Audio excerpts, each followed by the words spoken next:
हमारा सवाल है find the domain and range of the function defined by, मतलब एक फंक्शन दिया गया है, उसकी डोमेन और रेंज हमें पता करनी है। तो पहले देख लेते हैं कि डोमेन और रेंज होती क्या चीज़ है। तो वो सारी वैल्यूज़ जो किसी एक फंक्शन में पुट की जाएं और वो फंक्शन रियल आंसर दे, या फिर वो सारी वैल्यूज़ जिस पे एक फंक्शन ना तो हमें इमेजिनरी आंसर दे और ना ही अनडिफाइन हो, तो उन सारी वैल्यूज़ को हम कहते हैं कि वो डोमेन है उस फंक्शन की। तो अब जब वो वैल्यूज़ पुट की जाएं उस फंक्शन में, तो जितने पॉसिबल आंसर्स आ सकते हैं उन सब आंसर्स को हम कहते हैं कि वो रेंज है उस फंक्शन की। अब यहाँ पे जो हमें फंक्शन दिया गया है उसमें ख़ास बात यह है कि इसके दो हिस्से हैं, मतलब इसके दो पार्ट्स हैं। ऐसे फंक्शन को हम पीस वाइज फंक्शन बोलते हैं। एक ये अलग से है पार्ट और एक ये है। अब ये दो अलग अलग जो पार्ट्स हैं इनकी डोमेन अलग अलग है। तो हम करेंगे क्या कि इन दोनों पार्ट्स की डोमेन पता करेंगे, उन दोनों पार्ट्स की जो डोमेन होगी उसका यूनियन ले लेंगे, या फिर उन दोनों का जो कंबाइन बनेगी डोमेन, वो ही डोमेन होगी इस फंक्शन की। तो इसे सॉल्व करने के लिए हम करेंगे क्या कि इन दोनों फंक्शंस को अलग अलग ले लेंगे। मतलब ये दोनों फंक्शन हमने मान लिए कि ये फर्स्ट फंक्शन हो गया, ये सेकंड फंक्शन हो गया, और इस फंक्शन में जो वैल्यूज़ पुट की जा सकती हैं वो इसके आगे लिखी हुई हैं। 0 is less than or equal to x and x is less than or equal to 1। मतलब इस फंक्शन में जो वैल्यूज़ पुट की जा सकती हैं वो 0 से 1 के दरमियान होनी चाहिए, और 0 और 1 भी हो सकता है क्योंकि यहाँ पे इक्वल का साइन भी लगा हुआ है। मतलब x की वैल्यू 0 भी हो सकती है और x की वैल्यू 1 भी हो सकती है। मतलब ये जो पहला फंक्शन है इसमें आप 0 से 1 तक सारी वैल्यूज़ पुट कर सकते हो। तो हम कह सकते हैं कि इस फंक्शन की जो डोमेन है वो है 0, 1। और इसी तरह अगर सेकंड फंक्शन की बात की जाए तो इसकी डोमेन में क्या होगा कि 1 से 2 तक आप वैल्यूज़ पुट कर सकते हो, और 2 भी पुट किया जा सकता है, लेकिन 1 नहीं आप पुट कर सकते। क्यों नहीं कर सकते? क्योंकि यहाँ पे लेस देन का साइन है, इसके नीचे लाइन नहीं लगी हुई। मतलब ये 1 इज़ लेस देन और इक्वल टू नहीं लिखा हुआ, ये लिखा हुआ है 1 इज़ लेस देन। मतलब x की वैल्यू हमेशा 1 से बड़ी होगी।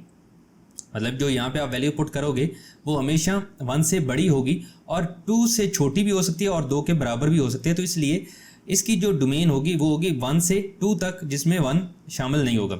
इसे अगर रियल नंबर लाइन पे देखें तो वो कुछ इस तरह से है कि इस फंक्शन के लिए जो डोमेन होगी वो होगी 0 से 1। मतलब उसमें ये 0 भी शामिल होगा और ये 1 भी शामिल होगा, और इसके दरमियान आने वाली सारी वैल्यूज़, मतलब 0.1, 0.2, 0.01 जितनी भी वैल्यूज़ आ रही हैं वो सारी की सारी इसमें पुट की जा सकती हैं। और जब इस फंक्शन की बात की जाए तो इसमें वैल्यूज़ जो पुट की जा सकती हैं वो 1 से बड़ी वाली वैल्यूज़, मतलब इसमें 1 पुट नहीं किया जा सकता, 1 से आगे वाली वैल्यूज़। मतलब यहाँ से हम पुट करना स्टार्ट करेंगे और 2 तक जाएंगे, और 2 उसमें शामिल होगा। 1 इसमें इंक्लूड नहीं है, 2 इसमें शामिल है। तो अब क्या है कि अगर इस पहले फंक्शन की डोमेन की बात की जाए तो वो इसका डोमेन बनेगा 0, 1, और 0, 1 के मतलब जो गिर्द ब्रैकेट्स हैं वो कौन सी हैं? Square bracket. मतलब इसमें 0 भी शामिल है और 1 भी शामिल है। अगर इस सेकंड फंक्शन की बात की जाए तो इसका डोमेन जो आता है वो 1 to 2 है, लेकिन जो 1 है उसके साथ जो ब्रैकेट लगी हुई है वो राउंड ब्रैकेट है। मतलब ये है कि 1 इसमें शामिल नहीं है, 1 से बड़ी वैल्यूज सारी 2 तक, और 2 इसमें शामिल है।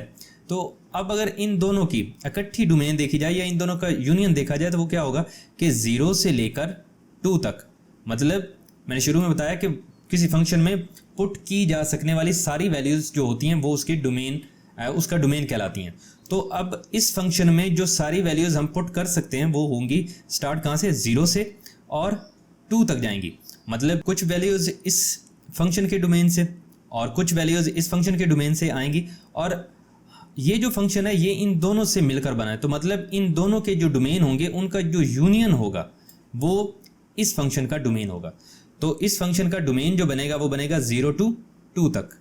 तो इस फंक्शन का डोमेन आ गया 0 to 2, जिसमें 0 भी शामिल है और 2 भी शामिल है। अब देखते हैं कि इस फंक्शन की रेंज क्या बनती है।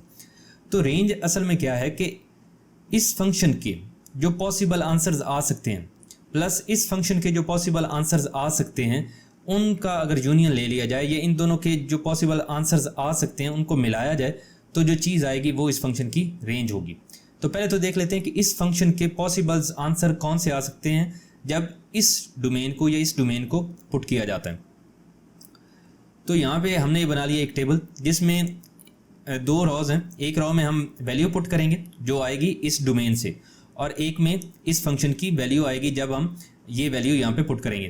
तो इसमें वैल्यूज़ हम कैसे पुट करेंगे, ये कौन सी वैल्यूज़ उठाएंगे? वैसे तो इसमें इनफाइनाइट नंबर ऑफ वैल्यूज़ हैं, मतलब 0 और 1 के दरमियान बहुत सारी वैल्यूज़ आ सकती हैं, जैसे 0.1, 0.01, 0.12 बहुत सारी आ सकती हैं। लेकिन हम क्या करेंगे कि जो एक्सट्रीम वैल्यूज़ होंगी वो उठा लेंगे, मतलब बिल्कुल पहले वाली वैल्यू और बिल्कुल लास्ट वाली वैल्यू और दरमियान वाली एक वैल्यू।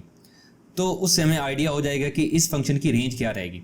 तो हमने क्या किया कि 0 और 1 और दरमियान में इनके क्या आ रहा था 0.5, तो वो हमने 3 वैल्यूज़ ले ली। तो जब 0 पुट करेंगे इस फंक्शन में, x की जगह 0 पुट करेंगे तो इस फंक्शन का आंसर क्या आएगा 0, तो वो हमने 0 लगा दिया।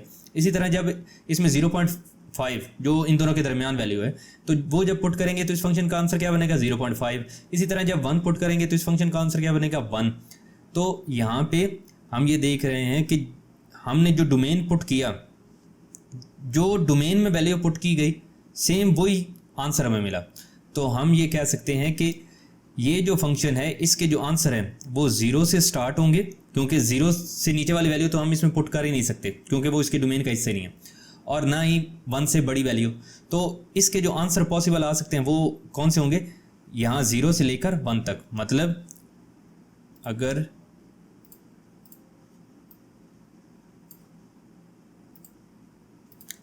अगर इसकी रेंज देखी जाए तो वो कहाँ से कहाँ तक होगी, 0 से लेकर, मतलब यहाँ से लेकर यहाँ 1 तक, ये सारी रेंज होगी इस पहले फंक्शन की, जिसमें 0 और 1 शामिल होंगे क्योंकि ये इसका आंसर आ रहे हैं। अब क्या करते हैं कि सेकंड फंक्शन जो है उसकी रेंज निकाल लेते हैं। तो हमने इसकी जो रेंज थी वो यहाँ पे लिख दी 0, 1, और स्क्वायर ब्रैकेट इसलिए लगाई कि 0 भी शामिल है और 1 भी शामिल है और उनके दरमियान जितने नंबर आ रहे हैं वो भी शामिल है।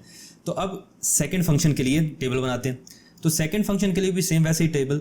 अब इसमें हम जो वैल्यूज़ पुट कर सकते हैं वो कहाँ से कहाँ तक, 1 से 2 तक, और इसके साथ राउंड ब्रैकेट है तो मतलब 1 इसमें शामिल नहीं होगा। अगर 1 शामिल नहीं है तो यहाँ पे आप 1 पुट नहीं कर सकते। तो 1 से बड़ी वैल्यू, तो 1 से बड़ी वैल्यू आप 1.01, 1.001 कुछ भी पुट कर सकते हो, लेकिन अपनी सहूलत के लिए 1.1 मैंने पुट कर लिया। तो एक 1.1 और दूसरी एक्सट्रीम वैल्यू 2 ले ली, और इनके दरमियान जो वैल्यू 1.5, 1.6 भी आप ले सकते हो, 1.4 भी ले सकते हो, उससे कोई फ़र्क नहीं पड़ेगा। लेकिन ये 3 वैल्यूज़ हमने ले ली, मतलब 2 एक्सट्रीम और एक उनके दरमियान, मतलब दरमियान तकरीबन दरमियान में बनती है ये वैल्यू। अब अगर 1.1 को पुट करें इस इक्वेशन में तो आंसर क्या आएगा, 1.1 माइनस 1 मतलब 0.1, ये लिख दिया। इसी तरह जब 1.5, ये मतलब 1.5 पुट करेंगे यहाँ पे, 1.5 माइनस 1 तो आंसर बनेगा 0.5। इसी तरह जब 2 पुट करेंगे 2 माइनस 1 आंसर बनेगा 1। तो यहाँ पे जो सेकंड टेबल बना है उसमें हमारे पास जो आंसर आ रहे हैं वो 0.1 से शुरू हो रहे हैं और 1 तक जा रहे हैं। अब ये अलग बात है कि यहाँ पे 1.01 भी पुट किया जा सकता था तो उस हिसाब से आंसर मज़ीद छोटा आता। लेकिन एक बात कंफर्म है कि ये फंक्शन जो है ये कभी भी आपको आंसर 0 नहीं दे सकता। 0 क्यों नहीं दे सकता, क्योंकि आप यहाँ पे 1 पुट कर ही नहीं सकते। अगर 1 पुट करेंगे तभी तो आंसर 0 बनेगा, 1 माइनस 1 0, लेकिन 1 तो इसके डोमेन में ही नहीं है। तो इसलिए इस फंक्शन का आंसर हमेशा 0 से बड़ा होगा, 0 नहीं हो सकता, 0 से बड़ा होगा और 1 तक जाएगा। तो अगर इसकी रेंज लिखी जाए तो ये होगी 0 से आगे यहाँ से शुरू और जाएगी कहाँ तक, 1 तक, और 1 इसमें शामिल होगा, मतलब 1 इसमें आएगा लेकिन 0 इसमें नहीं आएगा, 0 से बड़ी वैल्यूज़, तो इसलिए 0 से आगे लिख दिया।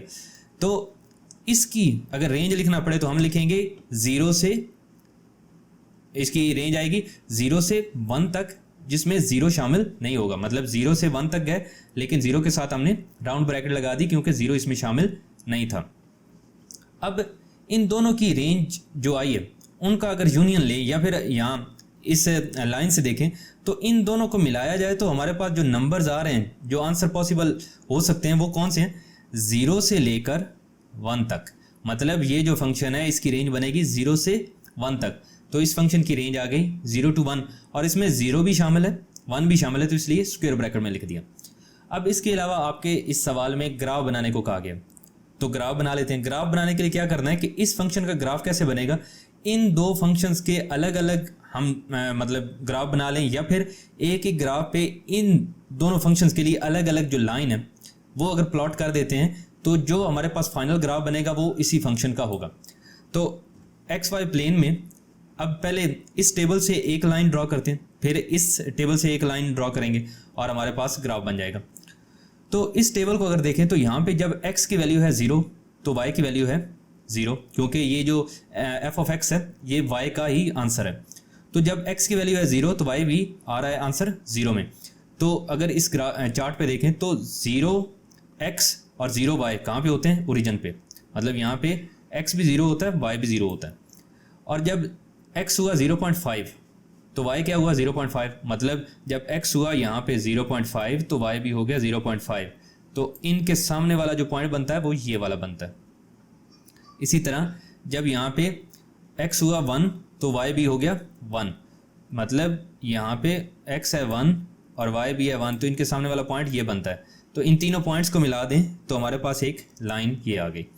इसी तरह अब सेकेंड टेबल को देखें तो यहाँ पे अगर x की वैल्यू है 1.1, मतलब 1 से थोड़ा सा आगे यहाँ पे, तो x ये जो y है उसकी वैल्यू बनती है 0.1, मतलब 0 से थोड़ा सा ऊपर यहाँ पे, तो वो पॉइंट बनेगा यहाँ पे करके इस जगह पे। फिर जब x की वैल्यू 1.5 है, मतलब 1.5 बनता है यहाँ पे, तो x की वैल्यू है 0.5, मतलब इसके सामने यहाँ पे ये वैल्यू बनेगी।